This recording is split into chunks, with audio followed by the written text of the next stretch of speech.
Bonjour à tous, ici c'est Émilie et aujourd'hui je vous présente un petit tuto autour des jeux de tirage de cartes de développement personnel. Vous étiez plusieurs à me lancer cette idée-là pour en faire un tuto et c'est quelque chose que j'adore utiliser, j'adore ces outils et voilà une toute petite partie de ma collection variée de cartes, de jeux de cartes, dont une là que je suis en train de vous montrer que j'ai créé moi-même sur les paysages. Voilà, j'ai fait un petit jeu comme ça sur les paysages. Et ces jeux-là sont vraiment intéressants à utiliser dans la créativité, pour développer sa créativité, pour stimuler l'imagination, pour trouver de l'inspiration. Et surtout, moi ce que j'adore faire avec ces jeux-là, c'est de mettre en jeu la synchronicité qui est... Voilà, avec ces jeux-là, ça peut être assez bluffant des fois. D'ailleurs, ça va être le cas dans le tuto. Et donc, aujourd'hui, je vais vous présenter un jeu spécial parce que c'est une artiste illustratrice qui est du coin, qui s'appelle Gwen Guégan et qui m'a proposé de partager son jeu pour vous faire découvrir son jeu que je trouve absolument magnifique. Et donc ce jeu-là, en fait, est pas encore fait. C'est le prototype là que je suis en train de vous montrer. Elle est en train de faire une campagne de financement. Alors ça dépend quand est-ce que vous allez voir cette vidéo, mais si ce jeu vous donne envie, ben, n'hésitez surtout pas à la soutenir pour que ça puisse être édité.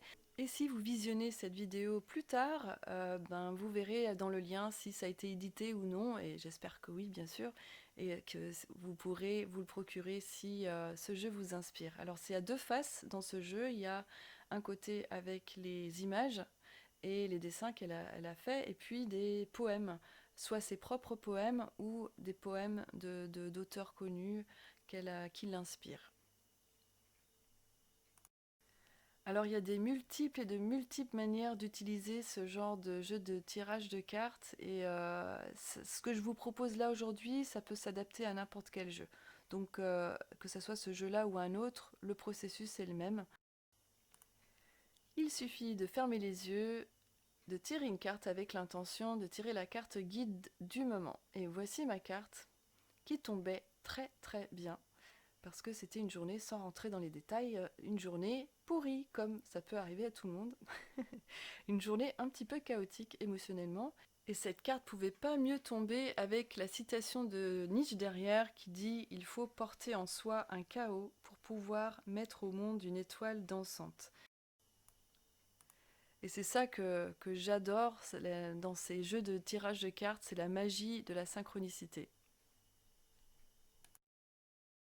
Donc ça, tout le monde sait le faire, tirer une carte et puis recevoir le message de la carte. Mais là, on va aller un petit peu plus loin. On va reproduire la carte à notre manière. Et ici, l'objectif, c'est pas de faire quelque chose de beau ou d'esthétique. Ici, l'objectif, c'est de ressentir de manière cellulaire, presque de manière physique, les symboles ou ce qui est représenté sur la carte. Et là, donc, sur cette carte, comme vous voyez c'est une silhouette remplie de gribouillis comme ça. Et ça m'a fait tellement de bien de représenter cet état intérieur qui était tellement juste, qui était tellement approprié, à propos plutôt, avec mon instant présent. Et ça permet d'aller plus loin, de vraiment s'approprier le symbole ou l'image. Si jamais vous êtes dans un état un petit peu comme ce bonhomme gribouillis, eh bien surtout allez-y, suivez ce processus. Prenez quelques crayons de couleur, des feutres, et puis faites un bonhomme gribouillis des couleurs de votre ressenti intérieur. Et c'est là qu'on peut commencer à prendre son chemin, à juste s'inspirer de la carte pour aller suivre ses élans créatifs et de sentir, d'écouter la petite voix intérieure, quelle est votre envie. Donc là, j'avais envie de renforcer ce sentiment de chaos en l'entourant de ça pour pouvoir vraiment le sortir de moi. Et j'avais aussi besoin de l'ancrer, ce personnage. Et comme j'avais bien sorti le chaos intérieur, j'avais vraiment senti que énergétiquement, émotionnellement, la charge émotionnelle était sur ma page. J'étais prête à écrire la phrase de Nietzsche. Il faut porter en soi un chaos pour pouvoir mettre au monde une étoile dansante. Et je l'ai écrit avec un stylo doré pour donner de la valeur à ces mots, à chaque mot, pour vraiment sentir la force de cette citation, pour vraiment la vivre de l'intérieur, la sentir de l'intérieur.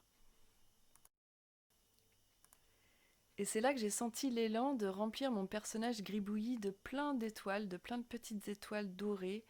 Et tout ça, ça prenait tellement sens par rapport aux difficultés que je vivais dans cette journée-là, où je commençais à prendre du recul par rapport à ce que je vivais, aux émotions que je vivais, à voir les pépites qui se trouvent derrière les pépins et à prendre de la hauteur. Donc vous voyez comment ça fonctionne le processus créatif, c'est un petit pas après l'autre, quelle est l'envie de l'instant, quelle est la petite chose que j'ai envie de faire pour avancer dans ce chemin avec moi-même.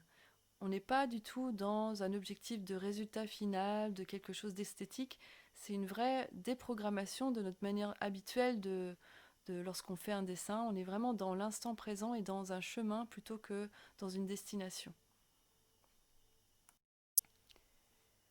Et après, une fois que j'ai rempli mon personnage de plein de petites étoiles, je me suis inspirée à nouveau de la carte de Gwen et dans sa carte, sur sa carte, il y a les étoiles qui sortent du personnage.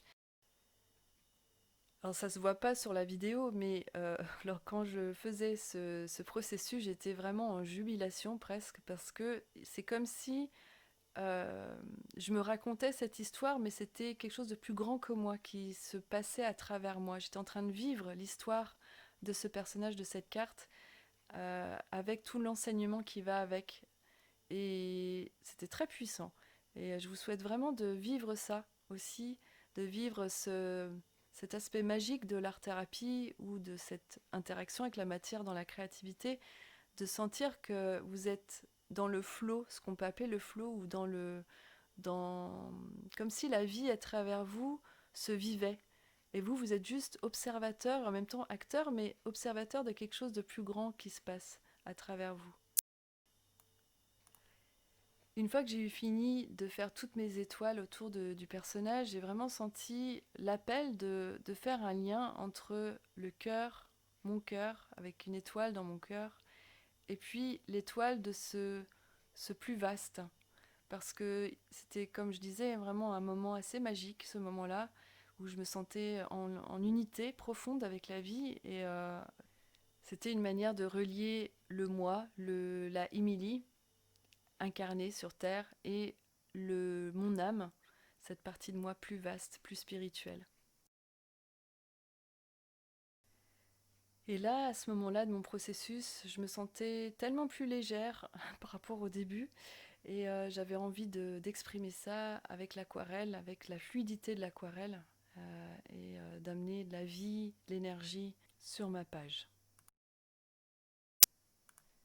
Et c'est là que je me suis rendu compte que le sol m'embêtait avec un sol avec chaos dedans, ça ne m'allait plus parce que c'est plus ce que je ressentais à ce moment-là.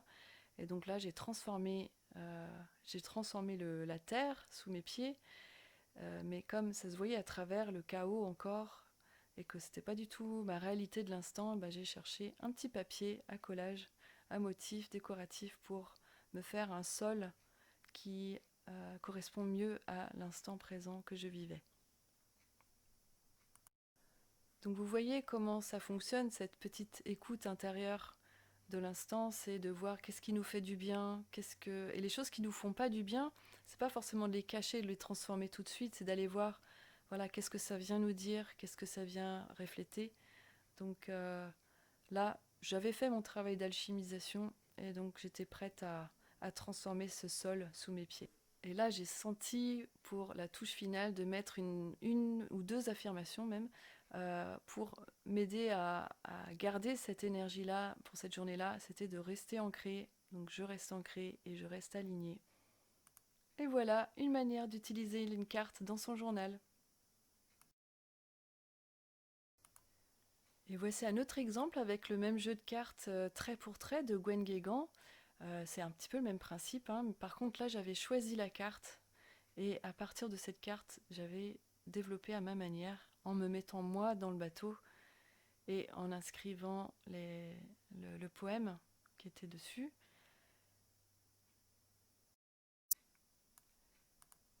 Et voici une petite proposition que vous pouvez faire autour d'un poème. Et là, sur cette carte, c'était un poème de Christian Bobin sur le thème de la légèreté. Et donc là, le processus est très simple. Vous choisissez votre poème préféré ou un poème qui vous parle particulièrement en ce moment.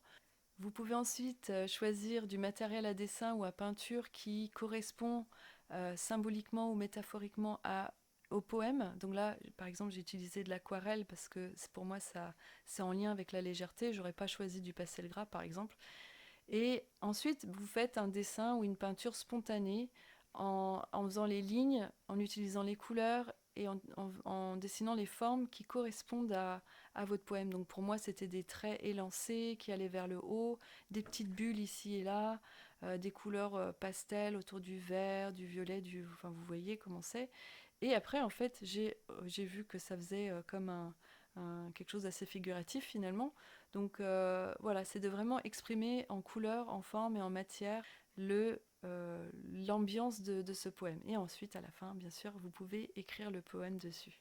Voilà les amis, j'espère que ça vous a inspiré et je vous dis à une prochaine.